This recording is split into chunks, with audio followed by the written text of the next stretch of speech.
Olá pessoal, a gente vai estar falando sobre as fases da coagulação. Agora nós chamamos de fases e não mais cascata. Cascata naquele modelo antigo de via intrínseca, extrínseca, depois via comum, ela não é mais utilizada. Agora nós temos outro modelo que ele é em fases. E a primeira fase que nós temos é a fase de iniciação. Então vamos entender como tudo começa.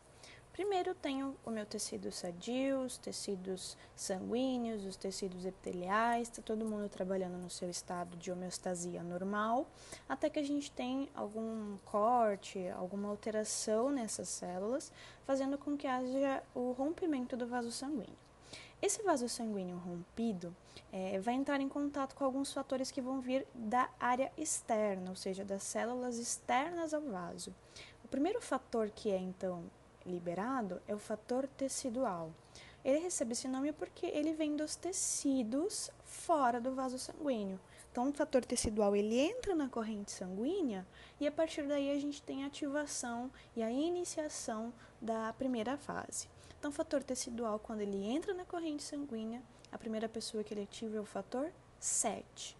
Então, quando ele ativa o fator 7, esse fator 7 ele já estava na corrente sanguínea, tá? Ele é produzido e ele fica ali circulando. Então, a gente tem inúmeros fator 7 circulando, eles estão só esperando serem ativados. No momento que eles são ativados, eles se juntam ao fator tecidual. E isso permite que a gente tenha duas outras ativações. A primeira delas é a ativação do fator 9. O fator 9 ativado, ele vai ir até a nossa plaqueta. É como se ele fosse dar uma sinalização para as plaquetas, falando: olha, plaqueta, eu preciso que vocês venham aqui para tentar impedir que células fiquem extravasando do vaso sanguíneo. Então, venham fazer aqui uma adesão plaquetária, venham se aderir nessa região. E as plaquetas vão começar, então, a migrar para a região onde houve extravasamento sanguíneo. Outra ativação do fator tecidual e do fator 7, juntos ativados, eles também conseguem ativar o fator 10. O fator 10, por sua vez, ele ativa o fator 5. Tá? Então, fator 10 e 5 ativados se juntam, formam um complexo, e é aí que a gente tem, então, a ativação da chamada protrombina. A protrombina ela tem a capacidade, depois de ser ativada, de ativar a tromboplastina. E essa tromboplastina ativada, ela também pode ser chamada então de trombina. Então, o produto final da primeira fase de iniciação seria a nossa tromboplastina que se transformou em trombina. Tá? Então, aí encerramos a iniciação. Essa trombina, nós podemos chamar ela que parcial, tá? Por que nós vamos chamar de parcial? Porque ela ainda não tem uma força, ela não tem uma competência suficiente de fazer com que haja conversão de fibrinogênio em fibrina. Isso só vai acontecer lá no final, tá? Do final das nossas fases. Aqui ela até consegue ativar alguns fibrinogênios e fazer com que fibrinogênio se torne fibrina, mas é muito fraca, então isso não é o suficiente para que haja um estancamento do sangramento, ok? Essa trombina formada no final da iniciação é ela que dá continuidade da segunda fase, que é a fase de ampliação. Na fase de ampliação, então, essa trombina vai ter várias funções. A primeira delas é ativar mais plaquetas. Então, além do fator 9 que foi ativado, que ativou plaquetas lá na fase de iniciação, aqui a trombina vai lá e ativa mais plaquetas, para que mais plaquetas possam migrar para a região onde está tendo a saída do sangue. Nós também vamos ter, além da ativação de mais plaquetas, nós vamos ter ativação de outro fator, que é o fator 5. O fator 5 ele também era ativado lá na primeira fase de iniciação, mas aqui quem ativa ele é a trombina. Esse fator 5 ativado, ele vai migrar e se aderir às plaquetas que já estão lá na aderência, na agregação no local onde está tendo o extravasamento de sangue. Então, esse 5 se fixa nas plaquetas.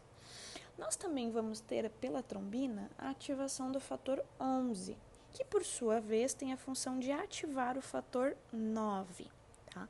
O fator 9 também vai migrar para as plaquetas, nós tínhamos já fator 9 antes nas plaquetas, agora nós vamos ter mais ainda, então mais fator 9 vai migrar para essas plaquetas e vai ficar lá. Agora nós temos 5 e 9 aderidos nas plaquetas.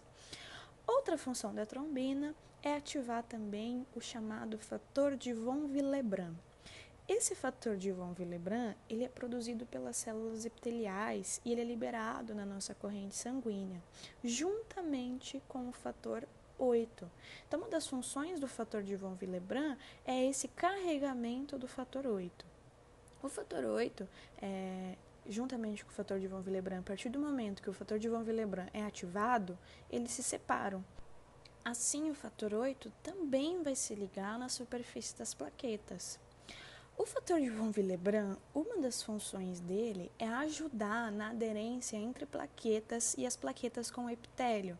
Então, o fator de von Willebrand é como se ele fizesse uma pontezinha, como se ele fosse as mãozinhas segurando umas plaquetas nas outras, tá? Então, essa é uma das funções do fator de von Willebrand.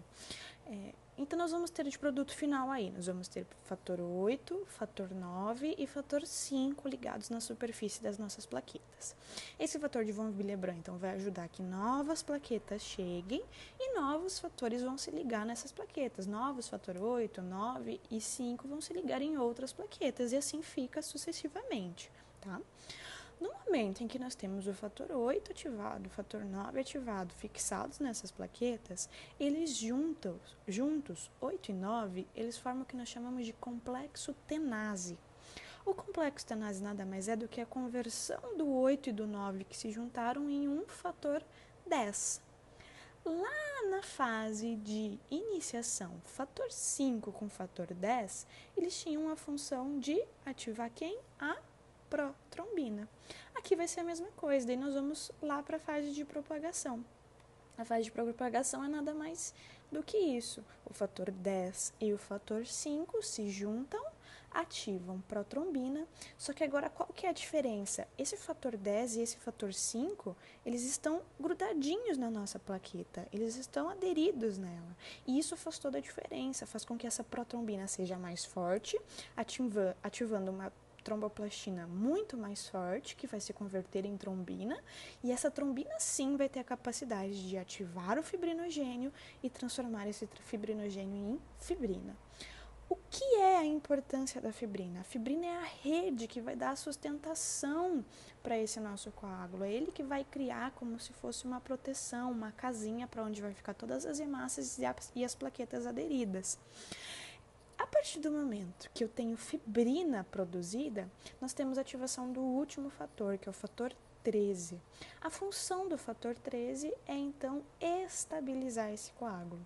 O coágulo vai ficar estabilizado, preso ali naquela região onde a gente teve um corte ou alguma alteração, uma perfuração do vaso sanguíneo, e isso vai fazer com que esse coágulo não fique solto na minha corrente sanguínea, ele vai ficar estabilizado naquele local, impedindo então a formação aí de obstruções por conta de coágulos que ficam soltos na corrente sanguínea. E assim então as 3 fases da nossa coagulação. Nós temos fatores sanguíneos que já estão na corrente sanguínea sendo ativados a partir de um fator que vem da área externa, e nós temos algumas proteínas como o fibrinogênio se convertendo em fibrina para que haja então, juntamente com as plaquetas e com as hemácias, a formação do coágulo. E é isso, pessoal. Bons estudos!